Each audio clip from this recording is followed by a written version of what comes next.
பணியாய் அருள்வாய்.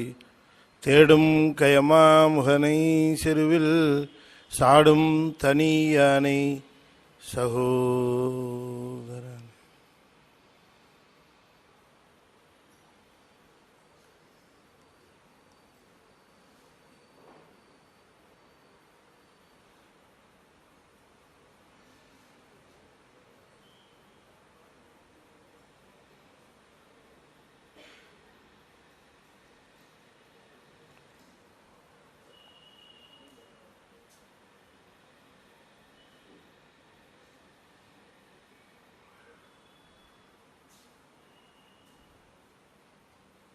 திருச்சிற்றம்பலம்.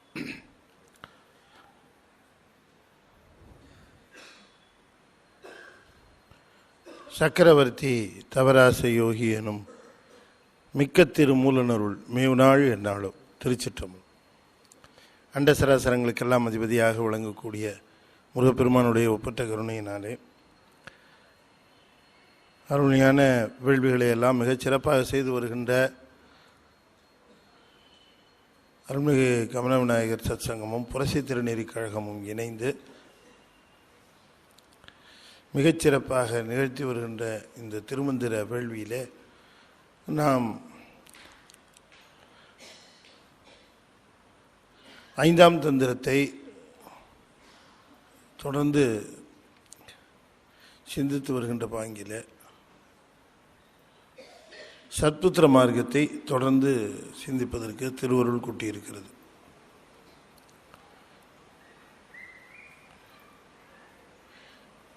சரியை, கிரியை, யோகம், ஞானம் என்று சொல்லக்கூடிய 4 பாதங்கள் என்று ஆகமங்களிலே குறிப்பிடப்பெறும்.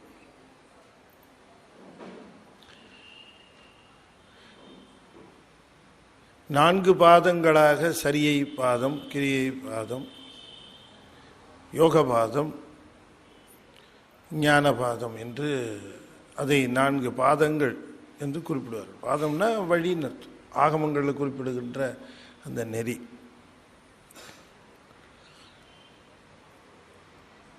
சரியை, கிரியை, யோகம், ஞானம் என்று சொல்லக்கூடிய இந்த 4 படிநிலைகளிலே ஆன்மா அன்பினால் தன்னை சுத்திகரித்துக் கொள்கிறது.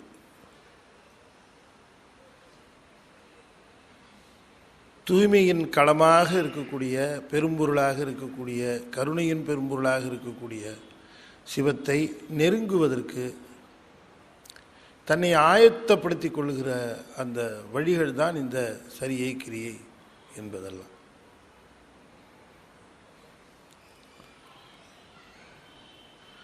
ஒரு திருமணத்திற்கு போகிறோம்.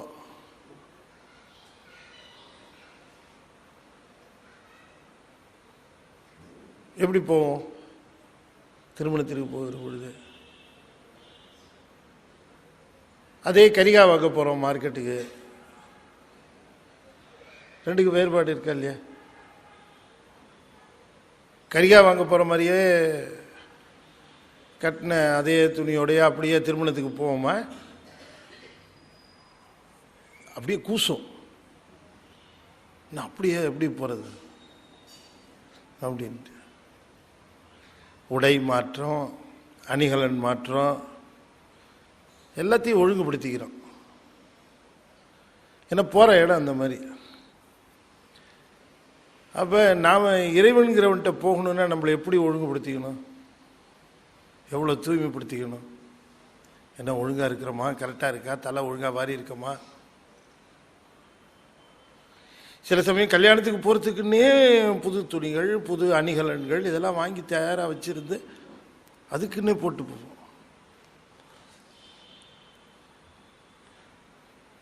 இந்த கல்யாணத்துக்கு போகிறதுக்காக இத்தனை அணிகலன்கள்லாம் நாம்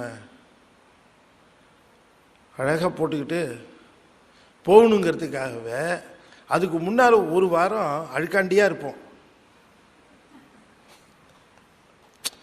ஒன்றும் அப்படி அதை பற்றி கவலைப்படுறது மாதிரி அப்படி இருப்போம். அதுக்கு முந்தின நாள்லேருந்து தான் அதுக்கு போகிறதுக்கு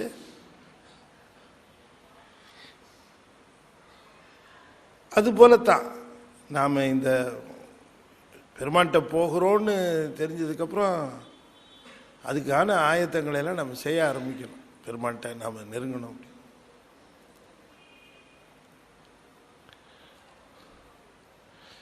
அது ரொம்ப அழகாக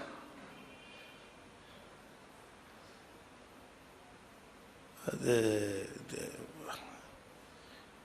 இந்த அலங்காரத்தை பற்றி நம்ம திருவம்பாவையோட திருப்பாவையில் வரும் அதிகமாக.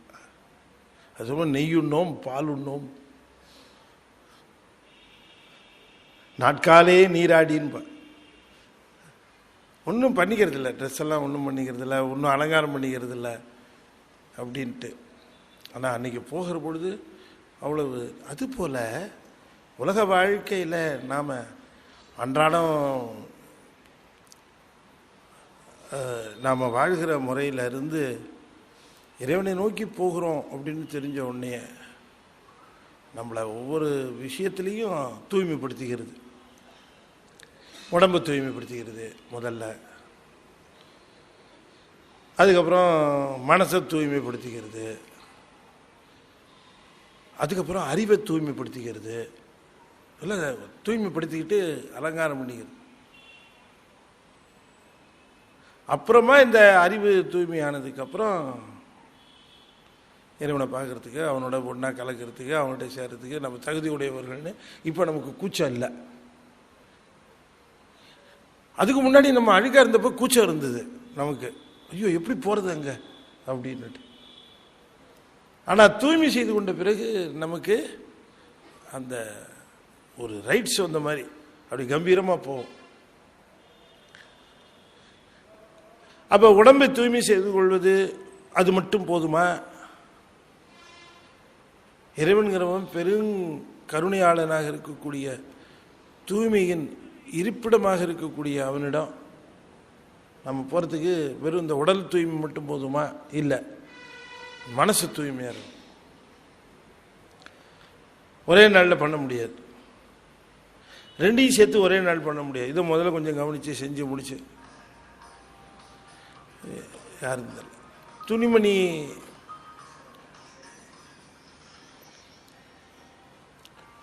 துணிமணியெல்லாம்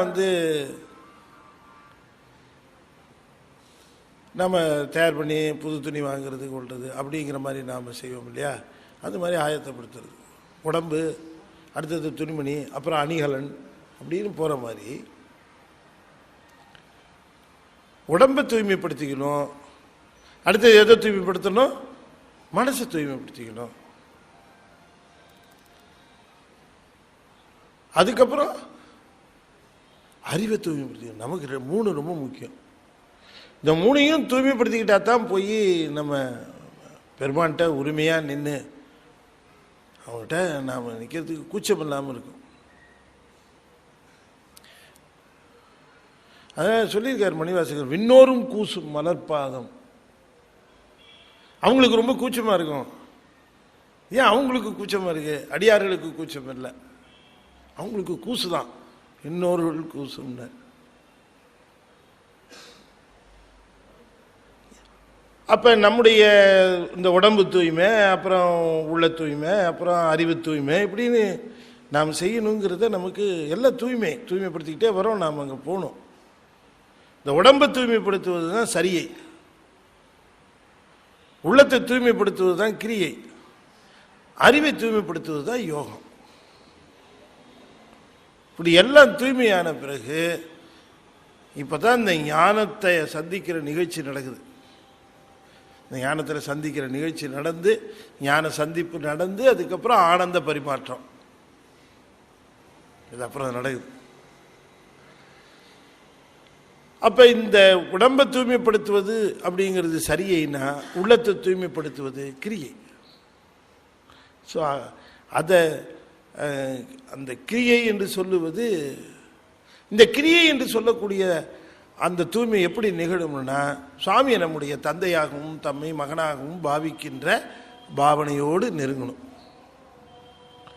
சரியை செய்கிற பொழுது நாம் எப்படி அந்த தூய்மை செய்யணும்னா, நாம் அடிமை, அவர் தலைவர் அப்படிங்கிற அந்த உரிமையோடு அதை செய்யணும்.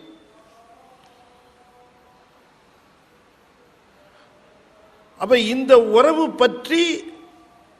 உறவை பற்றி கொண்டு அந்த தூய்மை செய்யணும். அப்ப சரியை என்பதில் என்ன உறவு இருக்கணும்? ஆண்டான் அடிமை தாசமா இருக்கும், அது பின்னால வருது. கிரியைங்கிறதுல என்ன உறவு எப்படி இருக்கணும்? அப்பா புள்ள,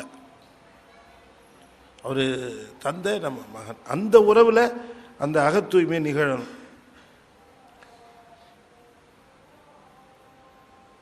இந்த உடல் தூய்மை நிகழ்ந்த பிறகு நிகழ வேண்டியது அகத்தூய்மை.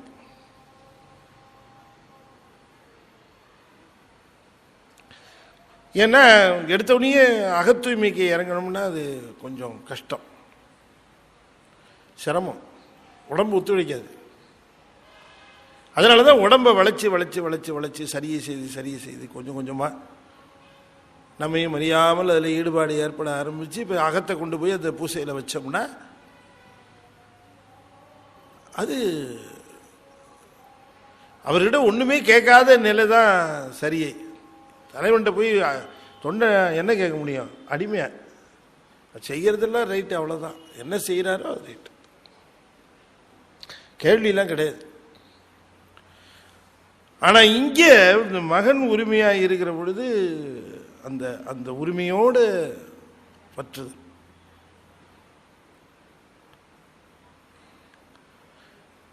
அவர் அப்பப்போ கொடுப்பாரு, அதெல்லாம் வாங்கிக்கலாம், கொடுக்கறதெல்லாம் வாங்கிக்கலாம்.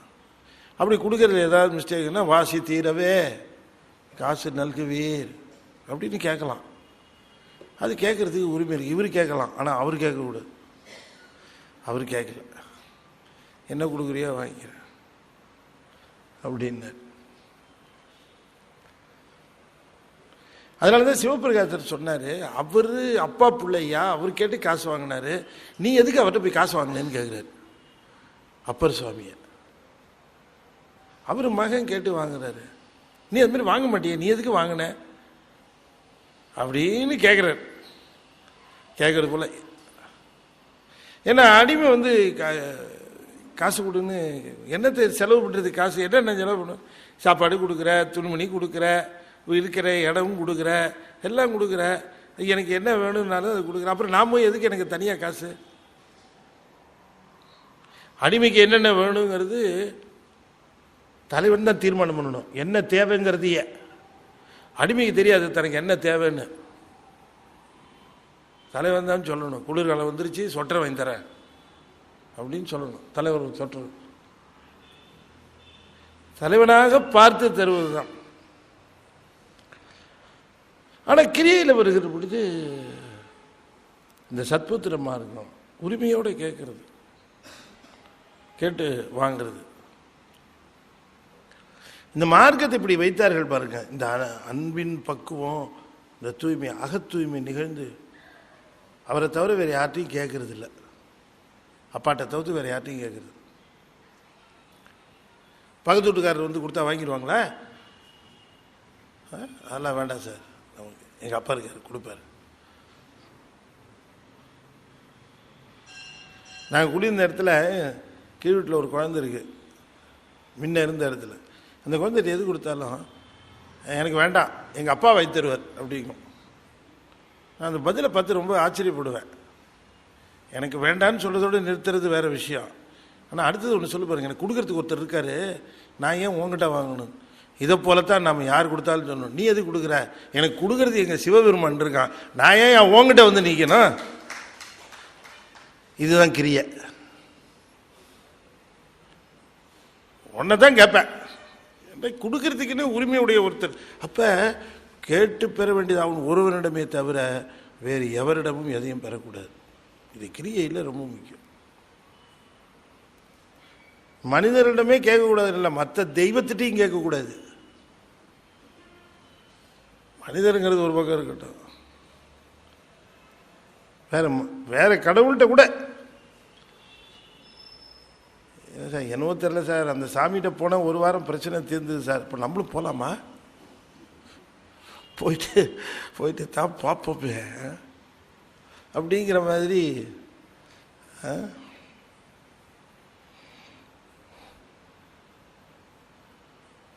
முன்னை பழம்பொருட்கும் முன்னை பழம்பொருளே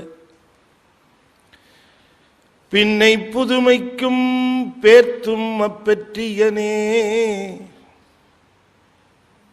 உன்னை பிரானாக பெற்ற உன் சீரடியோம் உன்னடியார் தாழ்பணிவோம் அங்கவர்க்கே பாக்காவோம். அவ்வளோதான். எங்களுக்கு வேற நோ மோர் டைவர்ஷன். கிரியையில் நின்னவர்கள் மற்ற தெய்வ வழிபாடு சுத்தமாக இருக்கக்கூடாது. சரியில் இருக்கிறவர்கள் கொஞ்சம் அப்படி இப்படிமா தப்பு இல்லை.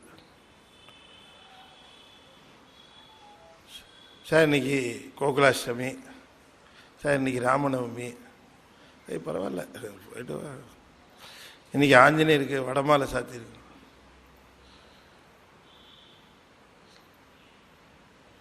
ரைட்.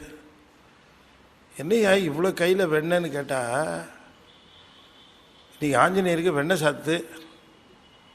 ஆஞ்சநேயருக்கு தானே வெண்ணெயை சாத்துறாங்க, அதுக்கு உன் கையில் ஏன் இவ்வளோ வெண்ணெய்?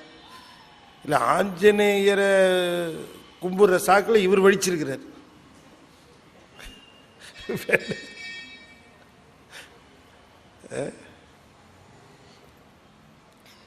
கிரியைங்கிறது என்னன்னா, ரொம்ப இந்த கடிவாளம் கட்டின மாதிரி இந்த பக்கம் அந்த பக்கம் பார்க்காம அந்த மூர்த்தத்தை தேர்ந்தெடுத்து அந்த மூர்த்தத்தோடு ஒன்றி நின்று அகத்தை ஒப்படைச்சி அதில் நின்றுறது. அப்பாவுக்கும் பிள்ளைக்கும் தான் உரிமை. மித்த எல்லாரையும் பக்கத்து வீட்டுக்காரன் ஏற்று வீட்டுக்கார மாதிரி நினைக்கணும். மற்ற தெய்வங்களை சொல்கிறேன்.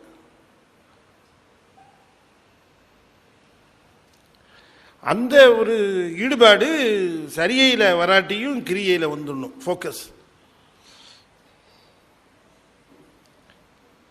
அப்போ இந்த பூசை என்று சொல்லக்கூடிய இந்த பூசையில் நாம் நினைக்கிறது போல் அவ்வளோ சுலபம்னு நாம் நினச்சிடக்கூடாது. ரொம்ப பூசை தானே வைக்கலாம், கும்பிடலான்ட்டு. யோகம்தான் சார் கஷ்டம். அது அப்படியே வெளியில் இல்லாமல் உள்ளுக்குள்ளேயே நினச்சி இது பண்ணணுங்கிறீங்க. இது வெளியில் தானே வச்சு கும்பிட்றோம். அப்பப்போ மனசை ஒன்றி பண்ணிடலான்னு நினச்சேன். நான் அதை விட இது நீங்கள் உண்மையாக அந்த பூசை பண்ணி பார்த்தா தான் தெரியும். பண்ணி பார்க்குறவங்களுக்கு தெரியும், சிவபூசை பண்ணுறவங்களுக்கு. ஏன்னா சிவபூசை என்பது கொஞ்சம் கொஞ்சமாக மனசை இழுத்து கொண்டு நிறுத்துவது. சரியையில் மனசு கொஞ்சம் அப்படி இப்படி போனால் ஒன்றும் கேள்வி காப்பாடு கிடையாது. ஆனால் கிரியையில் ரொம்ப கஷ்டம். யோகத்தை பார்க்கும்போது கிரியை ரொம்ப சுலபம் மாதிரி தெரியும். அதனால தான் முதல்ல யோகத்தை சொல்லி அப்புறம் கிரியை சொல்லியிருக்கார். எடுத்தவனையே கிரியை பண்ணுன்னு சொன்னால் ரொம்ப கஷ்டம் அப்படிமா.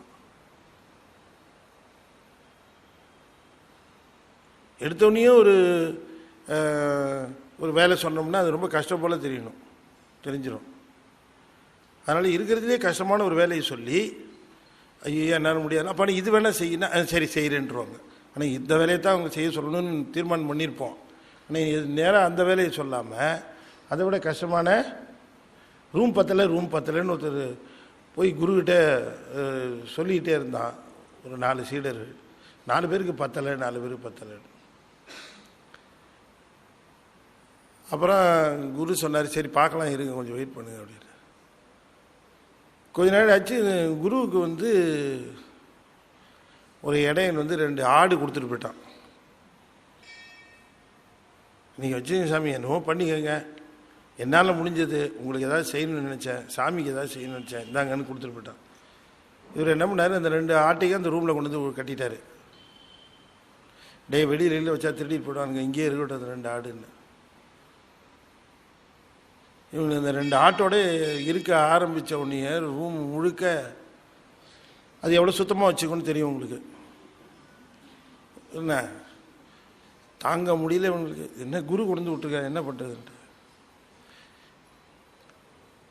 ஒரு மாதமாக இவனுக்கு தாக்காட்டிட்டு வந்தானுங்க. இப்போ ஒரு மாதமாக என்னாச்சுன்னா ரூமை பெரிய ரூம் கொடுங்கன்னு கேட்குறது நின்று போச்சு.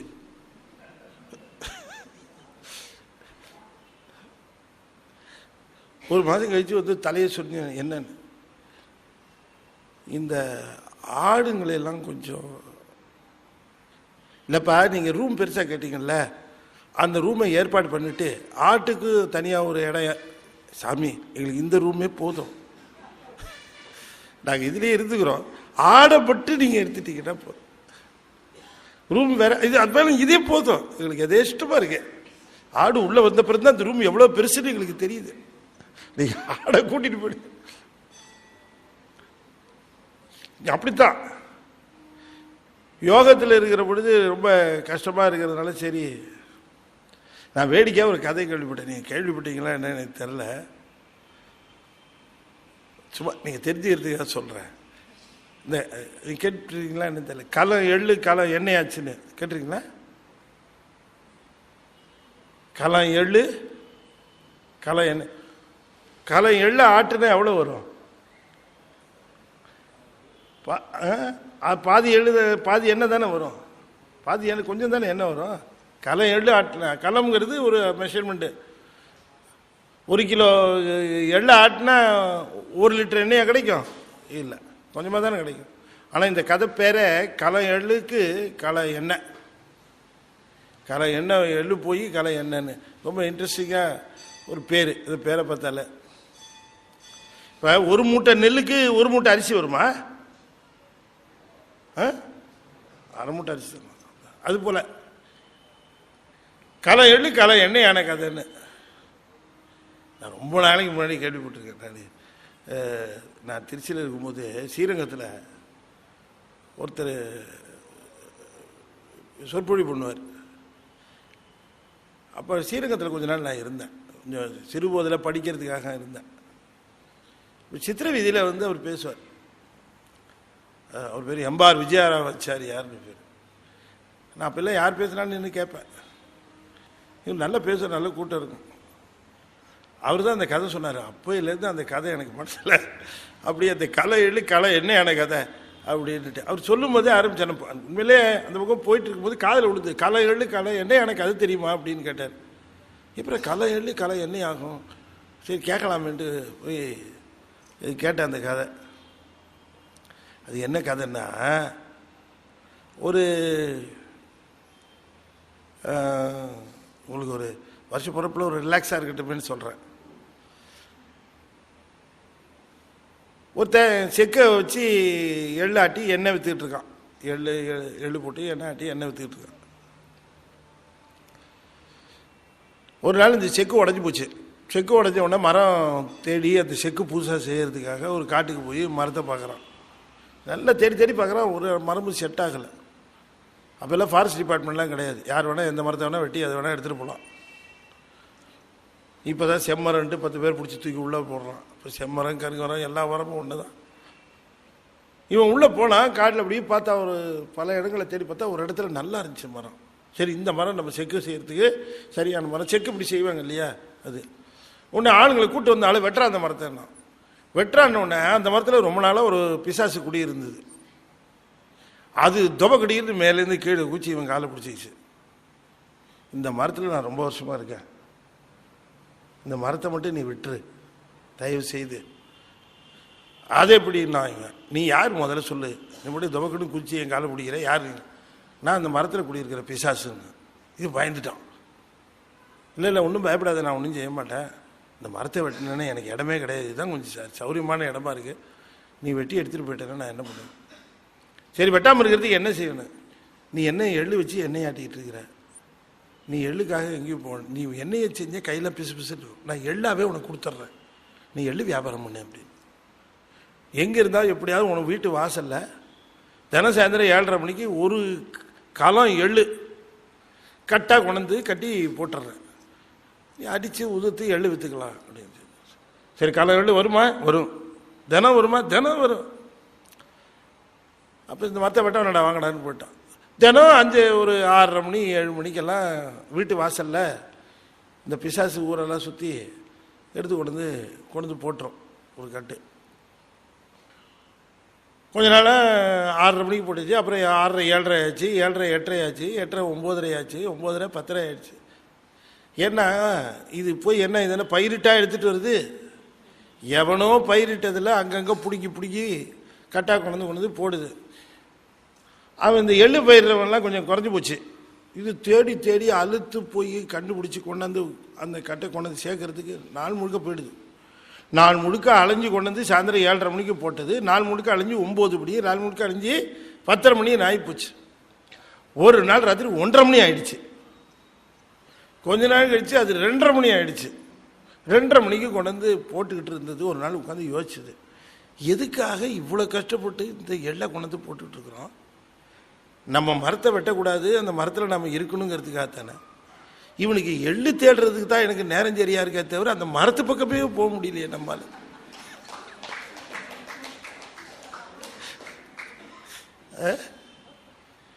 இப்ப மரமே போறது இல்லை, ஏன்னா எள்ளு தேடுறதுக்கு தான் நேரம் சரியா இருக்கு. எந்த மரத்துக்காக நான் இவ்வளவு கஷ்டப்பட்டு இந்த எள்ளை தேடி கொண்டு வந்து கொடுக்குறேன்னோ இப்ப அந்த மரத்துக்கிட்டேயே போக முடியலையே, இது எதுக்குடா இந்த வேலை அப்படின்னு நினைச்சு ஒரு நாள் 3:30 மணி ஆயிடுச்சு. இன்னைக்கு எப்படி இருந்தாலும் சரி, எனக்கு கொண்டு வந்து போட்டதுக்கு அப்புறம் அடுத்த நாளைக்கு போய் அலையிறதா சரியா இருக்கு. இன்னைக்கு கொண்டு வந்து போட்டோம், நம்ம மரத்துக்கு போய் ஒரு 1 மணி நேரமா இருந்துட்டு வரணும். கிட்டத்தட்ட 3 5 4 மாசம் ஆச்சு, போகவே இல்லை நம்ம அப்படின்னு நினைச்சிட்டு அன்னைக்கு கொண்டு வந்து போட்டுட்டு 1 மணி நேரமாக நம்ம மரத்துக்கிட்ட போட்டு போச்சு. போனா அங்கே ஏற்கனவே இது இருந்த மரத்துக்கிட்ட போய் கிட்ட பார்த்தா அங்கே புதுசா ஒரு பிசாசு வந்துருச்சு. இப்படி பார்த்தது யாரும் கேட்டுச்சு, நீ யாரு அப்படின்னு. நான் பழைய பிசாசு இருந்துச்சு, நான் புது பிசாசு இருந்துச்சு. அது இது காலியா இருந்தது, அதனால இதுல வந்து இருந்துட்டேன். இது ஏன் மரம் தெரியும், எல்லாம் உலகத்தில் பொதுவாக பிசாசு தான் மனுஷனை பிடிக்கும். இந்த மனுஷன் ஒன்றை பிடிச்சிருக்கிறானே, இப்படி நாள் முழுக்க இந்த எள்ளை தேடியே அலைஞ்சு நீ ஃபுல்லாக அலைஞ்சிட்டு இருக்கிறிய, இது என்ன கொஞ்சமாவது நியாயம் இருக்கா? இப்போ என்ன செய்யறதுன்னா, நீ ஒன்று பண்ணு, எனக்கு நீ ஒன்று செய்ய. என்ன, நீ இந்த மரத்தில் வந்து உன்னை இந்த மாதிரி பண்ணாம பாரு இந்த மனுஷன், அவனை போய் எப்படியாவது அமுக்கி கொண்டு விட்டு நான் வரேன், வந்தால் எனக்கு இந்த மரத்தை தங்கிறதுக்கு இடம் தருவியான்னு. நீ அந்த வேலையை முதல்ல செய்ய. தெரியாம அவனுக்கு நான் எள்ளு தரேன்னு சொல்லி மாட்டிக்கிட்டேன். நீ மட்டும் செஞ்சேன்னா நம்ம 2 பேரும் சௌக்கியமாக அந்த மரத்தில் இருக்கலாம். நானே இப்போ 1 மணி நேரம் ரெஸ்ட் எடுக்கலான்னு தான் வந்தேன் அப்படின்னு. சரி வா நான் போகிறேன்ட்டு இது கிளம்பி போயிடுச்சு நேரம் அவன் வீட்டுக்கு. அவன் வீட்டுக்கு போய் எங்கே உட்காருதுன்னு பார்த்தது, அவன் வீட்டுக்கு பின்னாடி மாட்டு கொட்டகை.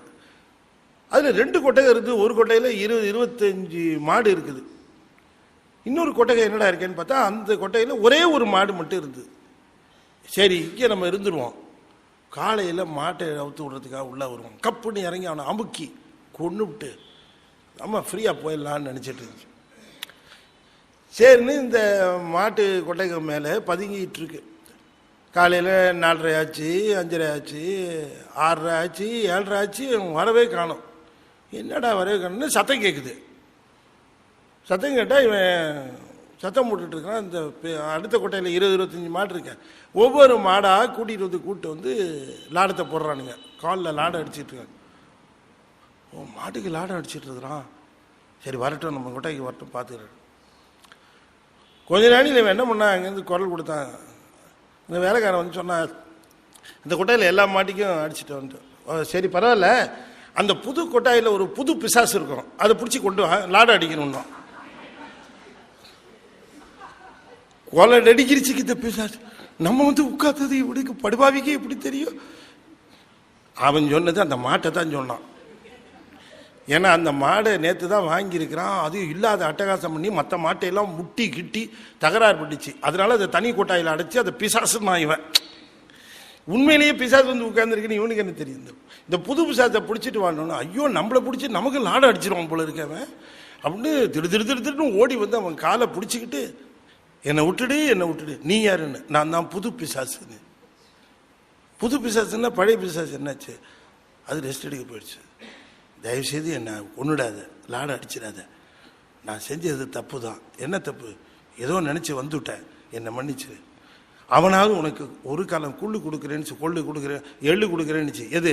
இந்த பழைய நான் ஒரு காலம் என்னையே தரேன். என்ன விட்டு அப்படின்னுச்சு. உடனே சரி அப்படின்னா தவறாமல் கொண்டு கொடுப்பியா? நிச்சயமாக கொண்டு வந்து கொடுப்பேன். சரி போனுச்சு. எடு ஓட்டம் அங்கேருந்து ஓடி வந்தது. இந்த பழைய பிசாசு வேலை உட்காந்துது. என்ன முடிஞ்சிருச்சா? கொண்டுட்டியா? அவனு கொள்றதா? ஒரு கலை எண்ணெயை கொடுக்குறேன்னு சொல்லிட்டு வந்திருக்கேன். நானாவது ஒரு கலை எள்ளுன்னு சொல்லி ஊரை சுத்திட்டு இருக்கேன். ஒரு கலை எண்ணுக்கு என்னைக்கு எத்தனை கலை எள்ளு எடுக்கணும்? அப்ப சத்தியமா நீ இந்த மரத்துக்கு திரும்பி வர போறது இல்லை, போயிட்டு வா அப்படின்னு வழி அனுப்பிச்சு வச்சுதான். யோகத்தில் பண்றது தான் பழைய பிசாசு. இந்த கிரியையில் பண்ணிடலான்னு நினைச்சோம்னா இது புது பிசாசா இருக்குது.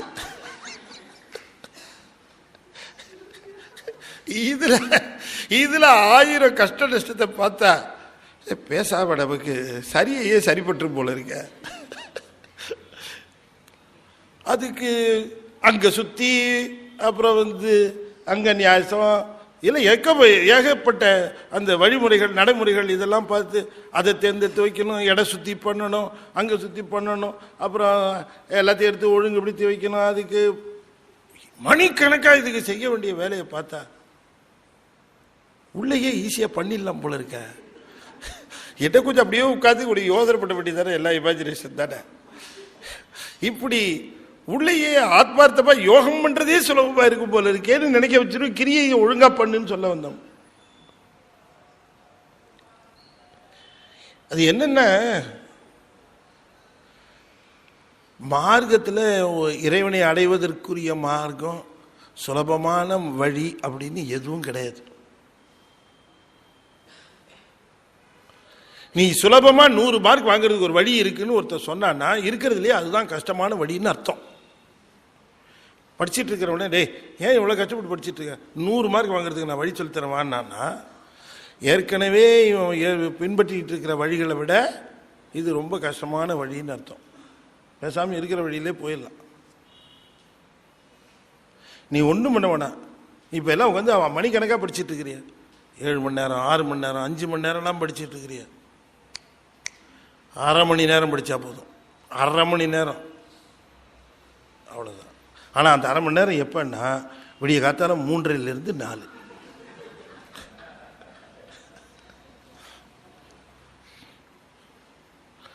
அவ்வளோ மிட் நைட்லாம் நம்மளால் படிக்க முடியாது. நான் 8 மணிக்கே எதிர்த்து சரி பண்ணிக்கிறேன்ருவான். இறைவன்கிற ஈசனை அடையிறதுக்குரிய நெறிமுறைகளை நம்ம இதில் சொல்லியிருக்கிறத பார்க்கிற பொழுது நாம் சரியாகட்டும், கிரியாகட்டும், யோகமாக இருக்கட்டும் அல்லது ஞானமாக இருக்கட்டும், இந்த மார்க்கங்கள்லாம் எதுக்கு அப்படின்னு சொன்னால் சுத்தி. அடிப்படையாக நீங்கள் அதை தான் புரிஞ்சுக்கணும். சுத்தப்படுத்துகிறோம்.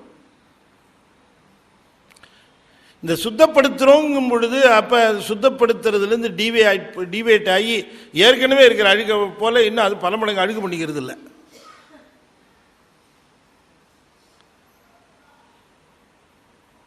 கிரியில நிற்கிற பொழுது அகசுத்தி நிகழும்னா அகத்துக்கு இருக்கக்கூடிய 6 பேய் அகத்தை, இந்த 6ஐயும் விரட்டுறது தான் இந்த சுத்தப்படுத்துறதுன்னு அர்த்தம்.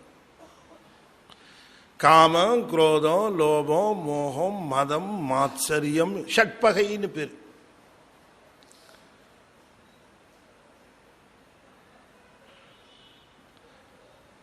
மலாசை கோபம் ஓயாத நாளும் மாயாவிகார வழியே செல். அதுதான் அவர் சொல்றாரு கரெக்டா. மால், ஆசை, கோபம், சட்பகையில் வருது பாருங்க, மயக்கம். இந்த கொஞ்சம் கொஞ்சமாக அதை விளக்கிறது தான் கிரியை. அகத்தை சுத்தி பண்ணுறதுன்னா இந்த 6 பகைகளையும் ஷட்பகைகளையும் நீக்கணும். கோபம் இருக்கக்கூடாது, பூஜை பண்ணும்போது கோபம் வந்துடக்கூடாது, பூஜை பண்ண அப்புறமும் கோபம் வரக்கூடாது. ரொம்ப அந்த சினத்தை தவிர்த்தது தான் கோபம். ஆசை இருக்கக்கூடாது, எல்லா விதமான ஆசைகள் இருக்கக்கூடாது. மதம் இருக்கக்கூடாது. என்னதாலும் நம்ம பூஜை செய்கிற மாதிரி செய்ய முடியுமா நினைக்கக்கூடாது. இது மாதிரியான இந்த எண்ணங்களை எல்லாம் கொஞ்சம் கொஞ்சமாக நீக்குவது தான் அந்த பூசை. நீங்க பாருங்க, இப்ப நான் சொன்னேன் சரியை கிரியை யோகம். இப்ப சரியை என்ன அர்த்தம்? தேக சுத்தி. கிரியை அகசுத்தி, உள்ளது. யோகம் அறிவு சுத்தி. இந்த 3 சுத்தமும் படிப்படியா நிகழணும். ஆனா திண்ணனார் என்ன பண்ணாருன்னா 3 சுத்தியும் ஒரே நாள் உடனே அமைஞ்சது இருக்கு. தேக சுத்தி, அகசுத்தி, அறிவு சுத்தி. அவனுடைய அறிவலாம் நமை அறியும் அறிவு என்னும், அவனுடைய வடிவலாம் நம்பக்கல் அன்பு என்னும், அவனுடைய செயலலாம் நமக்கு இனியவாம் என்னும். என்ன செஞ்சாலும் நமக்கு அவனுக்கு, அவன் என்ன செஞ்சாலும் எனக்கு சந்தோஷங்கிறார். பாருங்க, அவன் என்ன செஞ்சாலும் எனக்கு சந்தோஷம்.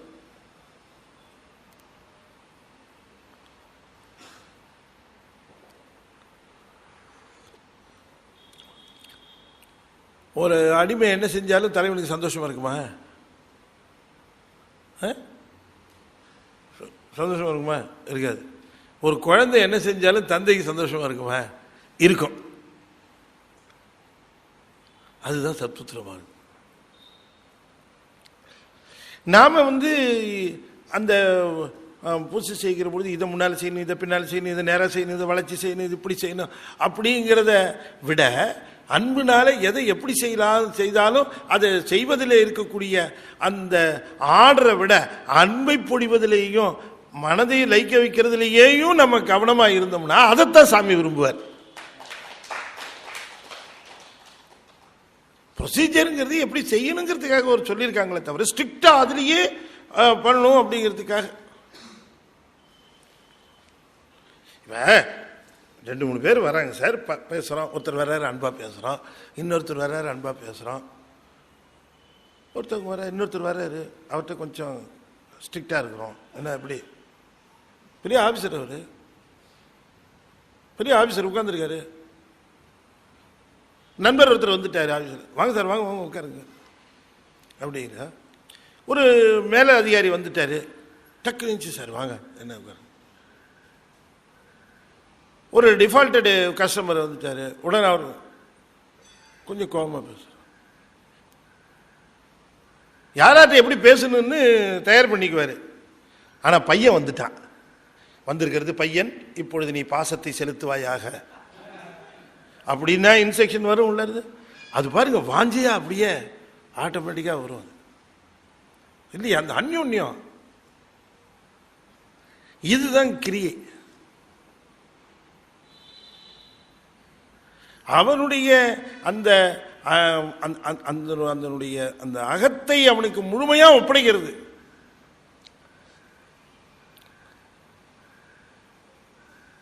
அதை ரொம்ப தெளிவா நம்ம திருமூலர் குறிப்பிடுகின்றார்.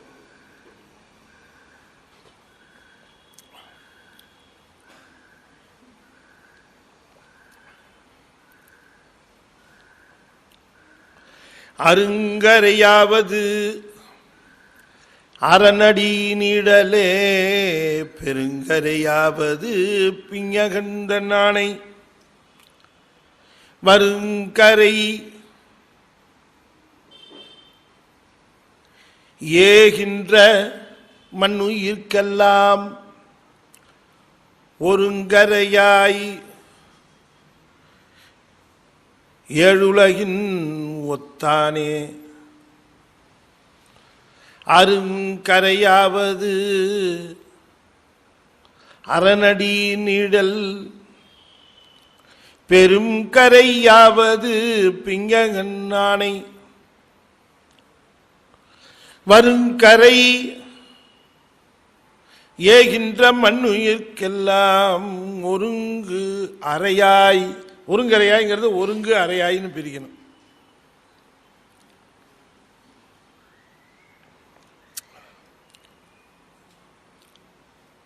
ஏழு உலகின் உலகளின் ஒத்தானேன்னாரு. அருங்கரை என்று சொன்னால் பிறவி கடல், துன்பக்கடல், இவற்றிலே சூழ்ந்து நாம் தவித்து கொண்டு இருக்கிறோம். நம்ம கடல்ல இருக்கிறோம். நமக்கு கரையாக இருப்பது சிவபெருமானுடைய அந்த திருவடி நீழல். நீழல்னா ஒளின்னு அர்த்தம். அரணடி நீழலே, நீழல்னா என்ன, ஒளின்னு அர்த்தம்.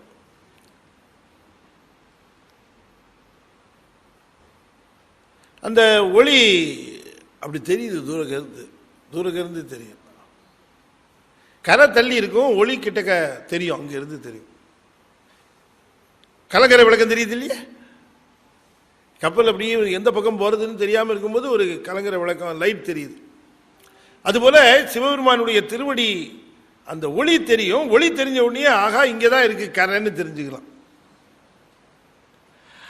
அப்ப திருவடி என்று சொல்லக்கூடிய அந்த ஞானத்தினுடைய ஒளியாக திகழ்வது கிரியை. இந்த கிரியை செய்கிற பொழுதுதான் அந்த ஒளி நமக்கு தெரியும். அதன் பிறகு இந்த படகு போய் அந்த கரையில சேருவது தான் யோகம். அந்த திருவடியை சேர்ந்த பிறகு அந்த திருவடியினாலே இன்பம் பெறுவதுதான் அந்த கரையிலே அமைந்த திருவடியிலே ஒன்றுதான். கப்பல்ல மாட்டி இருக்கிறோம், ஒளி தெரிஞ்சது, எந்த பக்கம் போறதுன்னு தெரியல, ஒளி தெரிஞ்சது, ஆகா திருவடி ஒளி தெரிகிறது, இந்த திருவடியிலே சென்று சேரும். நமக்கு கடைசியா புகலிடமாக இருப்பது ஈசனுடைய திருவடி தான். அந்த ஈசனுடைய திருவடி தான் நமக்கு புகலிடமாக, அதுதான் நமக்கு இடம், அந்த இடம் நமக்கு வேணும் அப்படிங்கிற அந்த நினைப்புல தான் சரியை செய்யறோம், கிரியையில செய்யறோம், யோகத்தை செய்யறோம். கிரியை செய்கிற பொழுது நமக்கு பெருமான் தர வேண்டிய பரிசு எது அப்படின்னு கேட்டா அவனுடைய திருவடிக்குள் ஒரு புகலிடமே. அப்பர் சுவாமி சொன்னாரு, உனக்கு நீ ஏற்கனவே நிறைய பேருக்கு கமிட் பண்ணியிருப்ப, எல்லாரும் வந்திருப்பாங்க, எல்லாருக்கும் நீ அந்த இடத்துல இடம் கொடுத்தாகணும். நான் வேற லேட்டாக அட்மிட் ஆகிட்டேன், இப்போ எனக்கு இடம் கொடு, நீ ஒன்றும் எனக்காக ரொம்ப பெரிய இடம்லாம் கஷ்டப்பட வேணாம், நான் தலையை வச்சுக்கிறதுக்கு மட்டும் ஒரு இடம் கொடுத்தேன்னா போதும். அப்படி சொல்ல வேண்டும் ஓர் தலைமறைவே. நான் ஃபுல்லாக இருக்கணும்னு அவசியம் இல்லை, தலையை வச்சுக்கிறதுக்கு இடம் கொடுத்தேன்னா கூட போகிறோம். உடம்பை எங்கேயோ வச்சுக்கிட்டு கஷ்டப்பட்டு சார் சரி பண்ணி சொல்கிறோம்ல, ஒதுங்க திண்ணையில் இடம் கொடுத்தா கூட போதும் சார் அப்படின்ட்டு. அது மாதிரியே கேட்குறார், வேண்டும் திருவடியில் ஓர் தலைமறைவே. நான் தலையை மறைச்சு வச்சுக்கிறதுக்கு, என் தலை வைக்கிறதுக்கு இடம் கொடுத்தேன்னா கூட போகிறோம், அது போதும் சார். அப்ப சிவபெருமானுடைய திருவடி ஒன்றுதான் நமக்கு புகலிடம். புகலிடம்னு சொன்னா உலகத்தில் நாம் எதையுமே துணை என்று கருத முடியாது, எதையும் நமக்கு நிரந்தர துணை என்று நாம் கருத முடியாது. எதை நாம் துணைன்னு கருதுகிறோமோ அந்த துணை என்று கருதுவது தான் நமக்கு நம்மளை துணைன்னு நினைச்சிட்டு இருக்கோம். நாம துணைன்னு நினைக்கிறது அது நமக்கு துணைன்னு நினைச்சிட்டு இருக்கோம். அதனால நாம கண்முன்னாக பார்க்கிறோம், நமக்கு எத்தனையோ உறவுகள், எத்தனையோ பக்கபலங்கள், எத்தனையோ ஆளுகள், எத்தனையோ எல்லாமே இருக்கிறாங்க நமக்கு. ஆனா அந்த நேரத்தில் யார் ஆறுதலா 2 வார்த்தை சொல்ல முடியும் ஆத்மாவுக்கு? அந்த நேரத்தில் யார் ஆறுதலா சொல்ல முடியும் ஆத்மாவுக்கு? பயப்படாத, நான் இருக்கிறேன், பயப்படாத அப்படி யார் சொல்ல முடியும்? இல்லை சொன்னா தான் நமக்கு கேட்குமா கேட்காதா அது வேற விஷயம். சொல்லணும், பயப்படாதீங்க நான் இருக்கிறேன் அப்படின்னு யார் சொல்லுவா? சுத்தியில சொந்தக்காரங்க நிற்கிறாங்க, இன்னும் பயப்படாதீங்க நாங்கள் இருக்கிறோம் அப்படின்னு யார் சொல்லுவா? என்னவோ தெரியல, இன்னும் என்ன ராத்திரி தாங்குமா? இவன் காதில் கேட்குற மாதிரியே அந்த பெரியவனுக்கு சொல்லி அனுப்பிச்சிட்டோம், அவன்கிட்ட இன்னும் பதில் வரல, சின்னவன் வந்துடுறேன்ட்டான். நீங்க பெரியவனுக்கெல்லாம் பார்த்துக்கிட்டு இருந்தீங்கன்னா ரொம்ப நாளாக படிக்கல கிடந்தது, இன்னும் போகலை அவரு. இவன் போறதுக்கான வழி ஒன்று, அத்தனையும் நம்ம உட்கார வச்சு படுக்க வச்சே பேசிட்டு இருப்பான். எவ்வளவு மோசமான உலகம் இது. ரொம்ப நெருக்கமாக நினைத்த மக்கள், நம்ம நெருக்கமாக நினைத்த மனைவி நம்மளை சுமையா நினைக்க ஆரம்பிச்சிருவாங்க. எனக்கு இவர் படுற கஷ்டத்தை பார்த்தா இவர் இருக்கிறத விட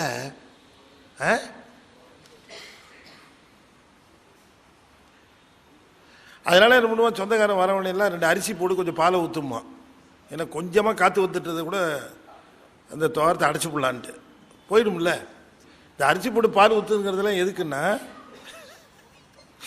கொஞ்ச நேரம் இருந்தால் கூட சீல் பண்ண. இப்படிப்பட்ட இந்த உலகத்தில் வள்ளல் பெருமான் சொல்றார், கனமுடையோம் கட்டுடையோம் என்பீரே. நான் கனமுடையவன் கட்டுடையவன். அப்படி வந்தாருன்னா, அப்படி வந்து உட்கார்ந்தாருன்னா, இப்படி திரும்பி பார்த்தாருன்னா ஒரு 20 பேர், அண்ணே என்ன ஒண்ணு, அப்படி இப்படி திரும்பி பார்த்தாருன்னா அங்கிருந்து ஒரு 20 பேர், அண்ணே என்ன ஒண்ணு, என்ன செய்ய, அப்படியே ஒரு அந்த அப்படியே ஒரு அந்தஸ்தோட இல்லையா. கனமுடையோம் கட்டுடையோம், கனமுடையோம் கட்டுடையோம் என்பீர், சினமுடைய கூற்றுவர்க்கு என் செய்வீர். சினத்தோடு கூற்றுவன் வருவானே, அப்ப என்ன செய்வ? இப்படி திரும்பி பாப்பியா? இந்த 20 பேரும் 20 யம கணங்களா தோணுவான். யார் வருவா? ஒருத்தர் கூட வர முடியாது. எல்லாருக்கும் அந்த அனுபவம் உண்டுங்கிறதே மறந்துடக்கூடாது. எல்லாருக்கும் உண்டு, எனக்கு உண்டு, மற்றவங்களுக்கு உண்டு. ஏற்கனவே மற்றவர்களும் அனுபவித்தான் போயிருக்காங்க, நமக்கு முன்னால் எத்தனையோ பேர் போயிருக்காங்க. இந்த அனுபவம் உண்டு. இந்த அனுபவத்தை சொல்லி சொல்லி சொல்லி நினைவுபடுத்துகிறார்கள். நாம் அதற்கு இப்போ இருந்து நமக்கு அந்த அந்த எண்ணம் இருந்துக்கிட்டே இருக்கணும் மனசில், அந்த எண்ணம். அப்போ இந்த எண்ணம் மனதிலே இருந்து கொண்டே இருக்க வேண்டும் என்று சொல்லுகிற பொழுது உள்ளுக்குள்ளே இருக்கிற பகைவர்களை எல்லாம் அடித்து விரட்டணும். சாமியினுடைய திருவடி தான் நமக்கு அடைக்கலம் அப்படின்னு. இப்போ அந்த திருவடியே அடைக்கலம்னு நினைக்கிற பொழுது ஆபத்து காலத்தில் அஞ்சேல் வந்து உதவுறது அது ஒன்று தான். ஞானசம்பந்தரும் அதைத்தான் சொல்லியிருக்கிறாரு, அருணகிரிநாதரும் அதைத்தான் சொல்லியிருக்காரு, எல்லாரும் அதைத்தான் சொல்கிறாங்க.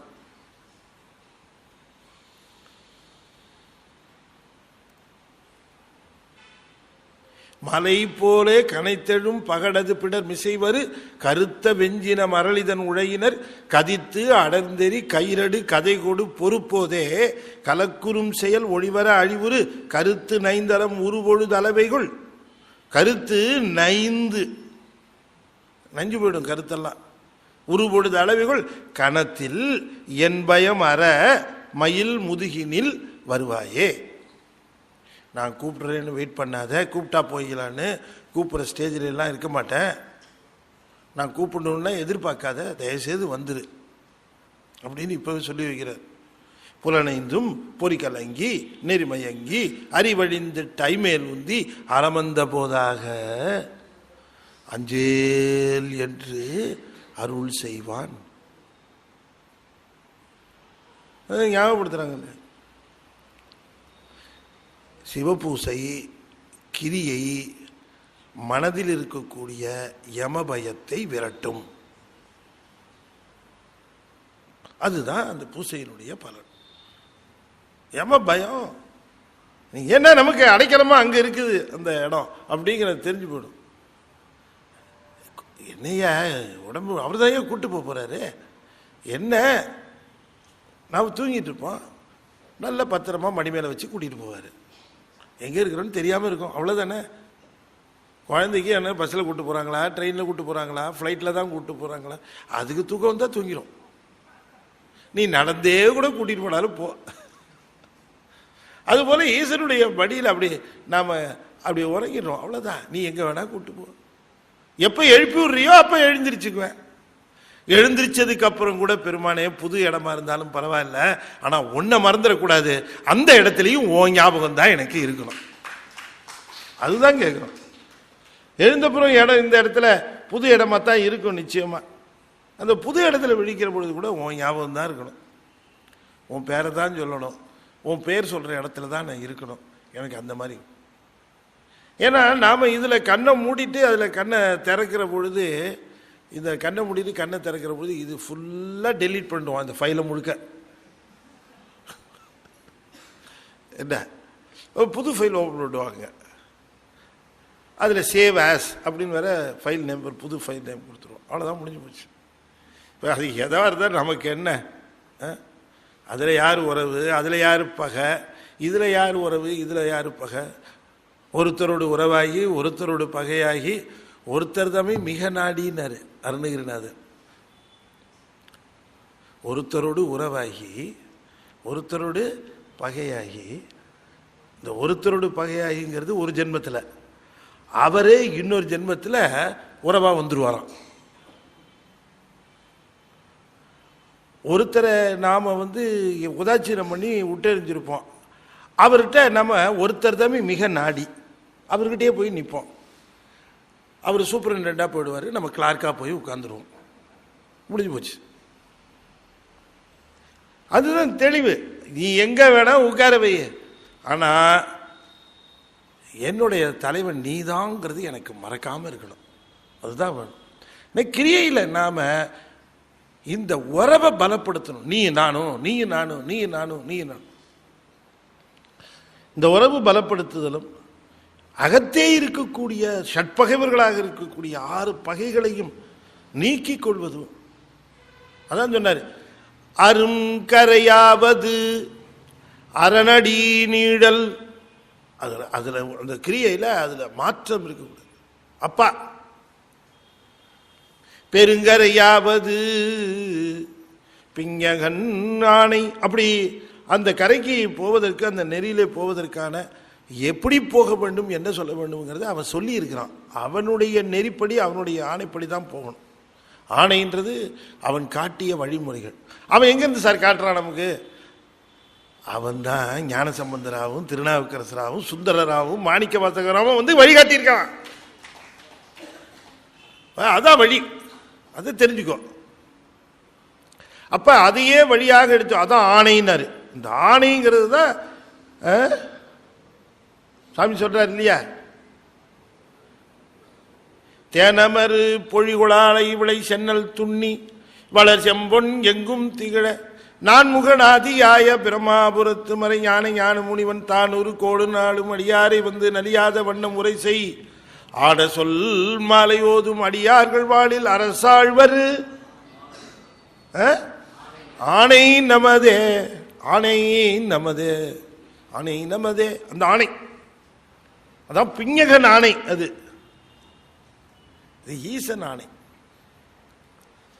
பெருமான் தந்திருக்கிற ஆணைன்னா பெருமான் இந்த மாதிரி அடியார்கள் மூலமாக தந்திருக்கிற ஆணை. அந்த ஆணையை ஏற்றுக்கொள்ளும்.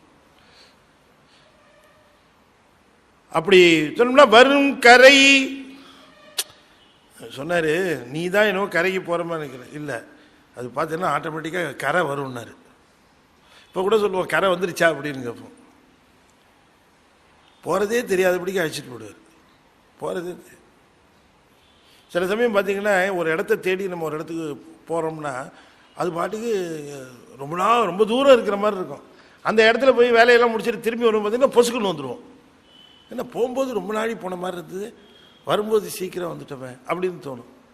போகும்போது மனசில் ஒரு தேடல், அது போய் சேரணுமே, அந்த வேலையை செய்யணுமே அப்படிங்கிற அந்த பாரம்லாம் இருந்தது. திரும்பி வரும்போது அத்தனையும் இல்லை பாருங்க. அதனால பாதை சுலபம். இப்போ தெரிஞ்சு போச்சு என்ன விஷயம், எங்கே போய் அடையணும், யார் என்னன்னு தெரிஞ்சு போனதுனால பாரம் போச்சு. டக்குன்னு கரையே வந்துடும். வரும் கரைன்னாரு. வரும் கரை ஏகின்ற மண்ணுயிர்க்கு வரும் கரை. ஏகின்றன இந்த கிரியையில் நிற்கிற அந்த உயிர்களுக்கு, ஏகின்றன இந்த கிரியை செய்கின்ற உயிர்களுக்கு, இந்த பூசை பண்ணுகின்ற உயிர்களுக்கு வரும் கரை. இவங்க கரைக்கு போவாங்களா? இல்லை, வரும் கரை. அது வரும். இங்கே அதிசயமா கரையே கேள்விப்பட்டிருக்கோமா? இது வரும். இந்த கரையை தானே தலையளித்து தம்மை காட்பான்னாரு. தானே வா வா இங்க வா, இந்தா இதா திருவடிக்கு இருக்கு வா அப்படின்னு கொடுப்பானோ. நன்மை பெருகும் திருநெறியே வந்தணைந்து நல்லூரில், அப்படிதானே?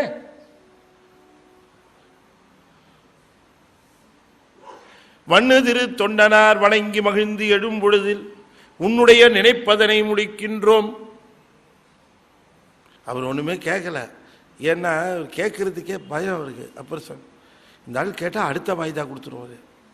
ஏற்கனவே தத்தி முட்டத்தில் கேட்டவுடனே நல்லூருக்கு வானார். இங்கே வந்து சாமியை திருவடி திசை தர, நீ திருவண்ணை நல்லூருக்கு வாயா அப்படின்ட்டாருன்னா என்ன பண்ணுறது? அதெல்லாம் கேட்கல. இவருக்கு மண்ணு திரு தொண்டனார் வணங்கி மகிழ்ந்து எழும்பொழுதில் உன்னுடைய நினைப்பதனை அவரே வாலண்டியராக சொல்கிறாராம். நீ வந்து கேட்டிய அந்த திருவடி திசை தரங்க வா, கேட்டே வா அப்படின்னு இவரே கூப்பிட்டு கொடுக்குறார். உன்னுடைய நினைப்பதனை முடிக்கின்றோம், உன்னுடைய வேண்டுகோளை முடிக்கின்றோன்னு சொல்ல. சேக்கிழாருடைய வாக்கு எப்படி இருக்கு பாருங்க. உன்னுடைய நினைப்பதனை முடிக்கின்றோம். நினைப்பு ஏன்னா வேண்டுகோள்னா வாயில சொன்னது கொஞ்சமா இருக்கும், நினைப்பு கொஞ்சம் பெருசா இருக்கும். நிறைய நடிச்சிருப்போம், ஆனா போய் கேட்கும்போது கொஞ்சமா ஏதோ விழா இருக்கு ஏதாவது கொடுங்க ஐயா அப்படின்னு போய் கேட்க தோணும். கேட்கலாமா ஒரு 25,000 ரூபான்னு தோணும். அப்புறமா மெதுவா ஐயா ஏதாவது பார்த்து நீங்க கொடுங்க அப்படின்னு குறைஞ்சிரும். அதெல்லாம் வேணாம், நீ என்ன நினைச்சிருக்க அதை கொடுக்குறேன், கேட்டது விடு, கேட்காததையும் சேர்த்து தர. அதான் சிவம். நீ கேட்டது கொடுக்காது, நீ நினைச்சதெல்லாம் கொடுக்கும், அதுதான் சிவம். என்ன அழகா போட்டாரு நம்முடைய தெய்வ சேக்கிழார். மண்ணு திரு தொண்டனார் வணங்கி மகிழ்ந்து எழும்பொழுதில் உன்னுடைய நினைப்பதனை முடிக்கின்றோம். அப்பருடைய நிலைமை சபி நான் ஒன்றுதானே கேட்டேன். நனைந்தனைய திருவடியன் தலை மேல் வைத்தார் நல்லூர் எம்பெருமானார் நல்லவார். நல்ல கால் இருக்கிறது தெரியுதா? நல்லா வச்சிருக்கிறேன் பாரு, இப்படிலாம் கேட்டாராம். சொன்னார் நல்லவாரே என்னார். ஏதோ வச்சுட்டு டபக்குன்னு வச்சுட்டு இந்த கோயிலில் ஆஞ்சநேயர் கோயிலில் சடாரி வச்சு எடுப்பாங்களே,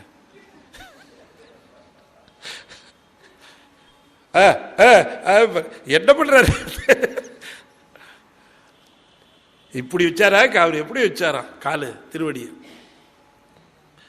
நனைந்தனைங்க திருவடி. கால் நனைஞ்சிருக்கிறது தெரிஞ்சுதான், இந்த ஈரம், கால் ஈரம் தெரியுதான். அப்ப கால் வச்சா காலோட ஈரம் தெரியுது அப்படின்னா அவ்வளவு நாளை வச்சிருந்து இருக்கிறார்.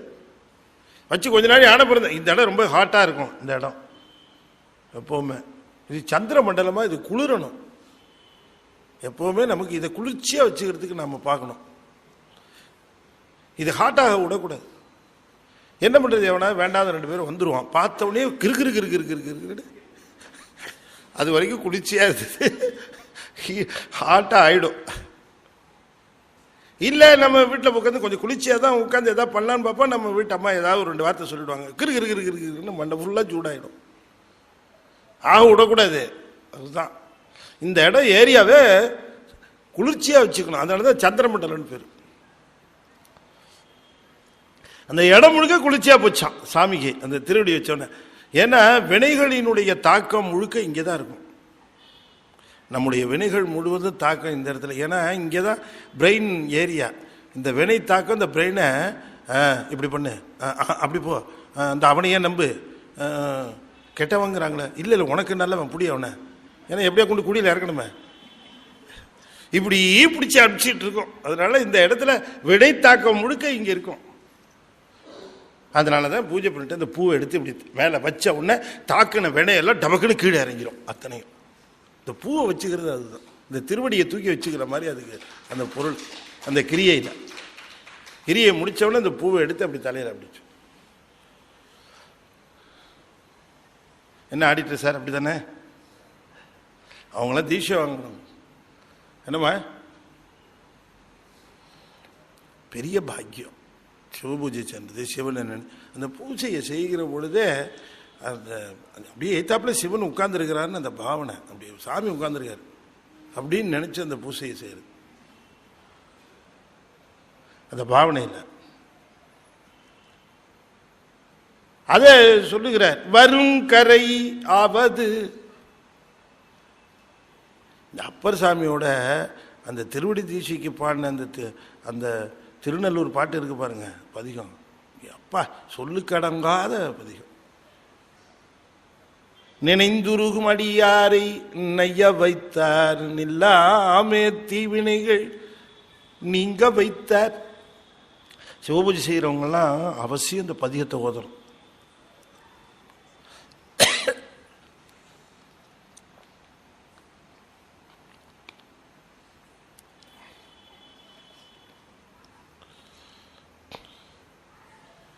ஒரு அற்புதமான பதிகம் அந்த பதிகம். அந்த பதிகம் முழுக்க நான் விளக்கம் சொல்கிறேன். திருவாரூரில் அந்த திருவாரூர் திருநாவுக்கரசர் விழா பண்ணுறோமே, ரெண்டு இது வச்சுருக்கீங்களா? இன்னைக்கு கொடுக்குறோம் நோட்டீஸ். திருநாவுக்கரசர் விழா திருவாரூரில். அதில் வந்து வெறும் திருநாவுக்கரசருடைய ஒரு ஸ்பெஷல் விழாவாக திருவாரூரில் தேவாசிரிய மண்டபத்தில் விழா. தேவாசிரிய மண்டபத்திலேயே பர்மிஷன் கொடுத்துட்டாங்க. எல்லாம் சொல்லக்கூடாது, பேர் சொல்லக்கூடாதுங்கிறாங்க, அதனால் சொல்லலை.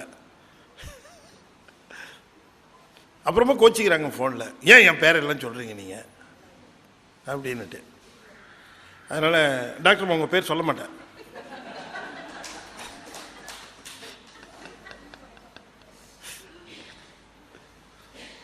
அதில் தேவாசிரிய மண்டபத்தில் பக்கத்திலேயே ஆரூரான் மண்டபம், பேர் சொல்லிட்டனோ அடாடா, சரி அடுத்த சொல்ல மாட்டேன். ஆரூரான் கல்யாண மண்டபம், அங்கே தங்கிக்கலாம். அதில் எதுக்கு சொல்ல வரேன்னா, அந்த பதிகம் அந்த சுவாமி அங்கே வந்து அந்த திருவடியை ஏற்கிற பொழுது அங்கே பண்ணது சிவபூஜை. அந்த ஊர் எல்லையில் மணிவாச நம்முடைய திருநாவுக்கரசு சுவாமிகள் அந்த திருநெல்லூர் ஊர் எல்லைக்கு வந்து ஒரு உள்ளமெல்லாம் அப்படியே அவர் எப்படி இருந்ததுன்னே சொல்ல முடியாது. சாமி வந்து சத்தியமன்றத்திலேயே கொடுத்துருக்கலாமா இல்லையா? என்கிட்ட ஏன் வந்து வாய்தா வாங்கினார்? என்னை அங்கே வான்னு ஏன் சொன்னார்? ஏதோ மிஸ்டேக் இருக்குது என்கிட்ட, இல்லைன்னா அங்கேயே கொடுத்துருக்கலாம். அவனை யார் கேட்க போகிறா ஏன் இவர் கொடுத்த அப்படின்னு? இவர் யார் கொஸ்டின் பண்ண போகிறா? இவர் என்னடான்னா சத்தியமன்றத்தில் கேட்டால் நீ திருநெல்லூர் வான்னு சொல்லிவிட்டாரு, இப்படி சொன்னார் இப்படி சொல்லிட்டாரு அப்படின்னு நினச்சி புழுங்கி புழுங்கி புழுங்கி எப்படி இருக்கும் மனசு இல்லையா? அப்படி வந்தவர் அங்கே திருநெல்லூர் ஊர் எல்லைக்கு வந்து சிவபூஜை பண்ணுறார் திருவடிக்கு. அவர் திருவடியையே கொடுத்துட்டார், அந்த திருவடிக்கே சிவபூஜை பண்ணார் சுவாமி. அதுதான் அதில் இருக்க நுட்பம். இந்த திருநெல்லூர் ஊர் எல்லையில் திருவடிக்கு சிவபூஜை பண்ணார். அந்த சிவபூஜை பண்ண பதிகம் தான் இந்த பதிகம். அற்புதமான பதிகம். அதான் இங்கே சொல்றார், வரும் கரை ஏகின்றன சரி, ஏகுகின்றன்னு வரணும், அது ஏகின்றன்னு செய்யுள் நோக்கி வந்தது. மண்ணுயிர்க்கெல்லாம் ஏகின்ற மண்ணுயிர்க்கெல்லாம் ஒருங்கு அறையாய், அறையாய்னா அரசனாயின்னு அர்த்தம். திருநாவுக்கரையன் அப்படின்னு சொல்ல, திருநாவுக்கரசனை அரையன், அதான் அறையாயின்னா அரசனாய், அரசனாய் இருக்கிறாராம். ஒருங்கு அறையாய் உலகேழும், 7 உலகுக்கும் ஒத்தவனாக ஒன்று போல எல்லா உலகங்களையும் தன்னுடைய சங்கல்பத்தினாலே ஆழ வல்லமை உடையவனாக இருக்கிற பெருமான் இந்த சிவபூஜை செய்கிறவர்களுக்கோ வேண்டியவற்றை வழங்குகின்ற அரசகுமாரனுக்கு வழங்குகின்ற அரசன் போல விளங்குகின்றான். அப்போ அந்த உரிமை என்னன்னா, அரசனுக்கும் அரசனுடைய உரிமைகளை பெற்ற இளவரசனும் போல. இப்போ சிவபூஜை செய்கிற பொழுது எப்படின்னா, நம்ம இளவரசு, அவர் அரசன், இந்த பாவனை வரும். அதை இங்கே சொல்லுகிறார். அரசன் போல பாவித்து, அரசனுக்கு இளவரசன் எப்படி இந்த மரியாதைகளை செய்வானோ அப்படி அந்த சிவபூஜை செய்ய வேண்டும் அப்படின்னு இந்த பாடலில் சொன்னார் என்று சொல்லி இந்த அளவிலே இந்த இன்னும் இந்த பகுதியை நிறைவு செய்து ஒரு சிறு அறிவிப்பு.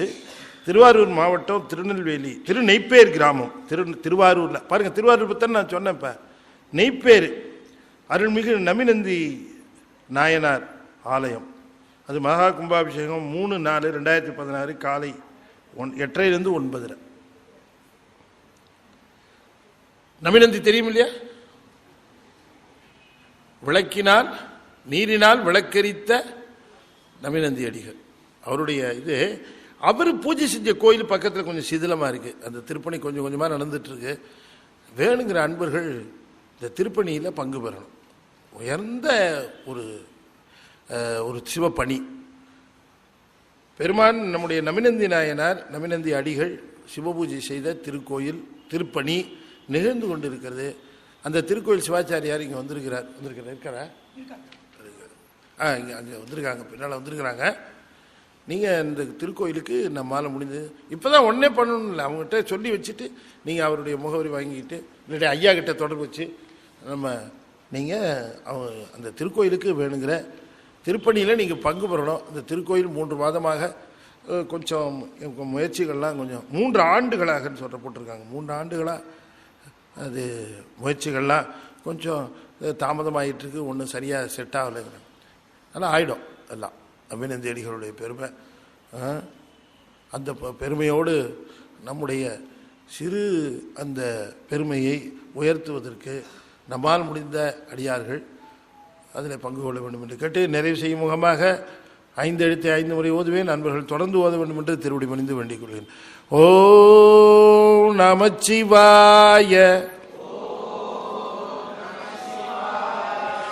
ஓம் நமச்சிவாய. ஓம் நமச்சிவாய. ஓம் நமச்சிவாய. ஓம் நமச்சிவாய. திருச்சிற்றம்பலம். இந்த அற்புதமான ஞான வழியிலே பங்கு பெற்ற உங்கள் அத்தனை பேருக்கும் பெருமானுடைய பெருங்கருணை உரித்தாகும். நீங்கள் எப்படி இயல்பாக இருக்கிறீங்களோ அந்த இயல்பிலேயே சிவபெருமான் உங்களோட அன்பு பூண்டிருப்பான். அதில் எந்த விதமான சந்தேகமும் கிடையாது. 5 எழுத்து நமக்கு முக்கியமான நம்முடைய கவசம். அது எப்பொழுதும் எங்கேயுமே 5 எழுத்தை நீங்கள் தவறாமல் உச்சரித்துக்கிட்டே இருக்கணும். கவசம் போல் நிற்கும் அது முன்னால் உங்களுக்கு. நீங்கள் எங்கே போனாலும் எந்த இடத்துக்கு போனாலும் அந்த நமசிவாயங்கிற மந்திரம் நமக்கு முன்னால் காவலாக செல்லும். அது நிதர்சனமான உண்மை. அதனால் எப்பொழுதுமே மனசில் 5 எழுத்தை சொல்லிக்கிட்டே இருக்கணும். நமச்சிவாயம் நமச்சிவாயம் நமச்சிவாயம் சொல்லிட்டு திருமுறைகளை ஓதணும், சிவபூஜை செய்யணும், சுருக்களவையாவது செய்யணும். அன்போடு உங்களுக்கு எவ்வளோ நேரம் கிடைக்குதோ அந்த நேரத்திலேயாவது சிவபூஜை செய்யணும். திருமூலருடைய அந்த பாடல்களை கேட்கறதுக்கே உங்களுக்கு இவ்வளோ பெரிய பாக்கியம் இருக்குன்னா அது சிவபெருமான் தந்த மிகப்பெரிய பாக்கியம். நீங்கள் இப்போ செஞ்சதே சிவபூஜை தான். இதுக்கு எழில் ஞான பூசைன்னே பேர். இதுக்கு சிவபெருமானுடைய பெருமையை காது முழுவதும் கேட்டு அந்த உள்ளம் முழுவதும் அவருக்கு அர்ப்பணித்து அந்த ஆலயத்தில் நாம் செய்த சிவபூஜை இது. இந்த உடம்பென்னும் ஆலயத்தில் நாம் செய்கிற சிவபூஜை. அதனால் நீங்கள் அத்தனை பேரும் பேர் பெற்றவர்கள். உங்கள் அத்தனை பேருக்கும் திருமூலருடைய குருவர்களும் ஆடல் வல்லானுடைய திருவருளும் உங்களுக்கு நிறைந்து விளங்குவதாக என்று சொல்லி இந்த அளவில் நிறைவு செய்து விடைபெறுகிறேன். நன்றி, வணக்கம். திருச்சிற்றம்பலம். தென்னாடுடைய சிவனே போற்றி, நாட்டவர்க்கும் இறைவா போற்றி. வெற்றிவேல் முருகனுக்கு. திருச்சிற்றம்பலம்.